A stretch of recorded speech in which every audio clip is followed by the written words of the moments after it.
Serahan dokumen statutori Suruhanjaya Syarikat Malaysia SSM secara fizikal di kaunter akan ditamatkan sepenuhnya bermula 1 Jun depan. Menurut Menteri Perdagangan Dalam Negeri dan Kos Sara Hidup KPDN, Dato' Armizan Muhammad Ali, ia berikutan pelaksanaan serah simpan dokumen statutori secara mandatori melalui Malaysian Business Reporting System MBRS 2.0 telah dimulakan secara berperingkat.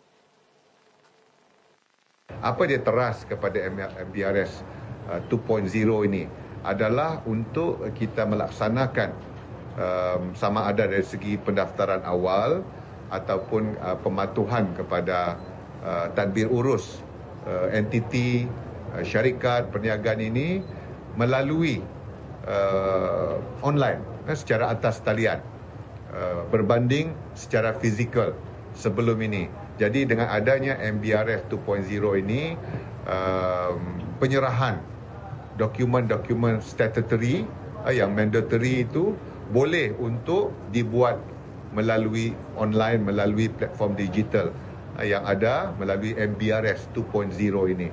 Dan hasrat kita, sasaran kita adalah dengan lengkapnya fasa ketiga bermula 1 Jun 2025 ini, semua penyerahan dokumen-dokumen statutory ini akan dilaksanakan secara online.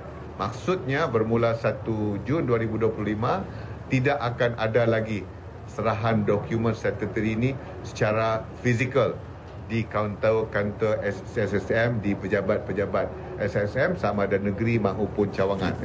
Kita 100% secara keseluruhan menggunakan online. Dan ini adalah sejajar dengan agenda besar kerajaan Madani untuk kita melonjakkan transformasi digital. Beliau berkata demikian kepada media selepas merasmikan Pejabat Suruhanjaya Syarikat Malaysia Cawangan Miri di Miri Times Square pada Ahad. MBRS 2.0 merupakan sistem serah simpan dokumen statutori yang telah dipertingkatkan berbanding versi asal. Sistem tersebut diperkenalkan khusus untuk memudah cara penyerahan penyata tahunan, penyata keuangan, laporan serta permohonan pengecualian secara berperingkat di bawah Akta Syarikat 2016 dan Akta Syarikat 1965. Dengan tersedianya sistem MBRS 2.0, dokumen-dokumen statutori boleh dihantar secara dalam talian melalui portal rasmi SSM dan platform digital berkaitan.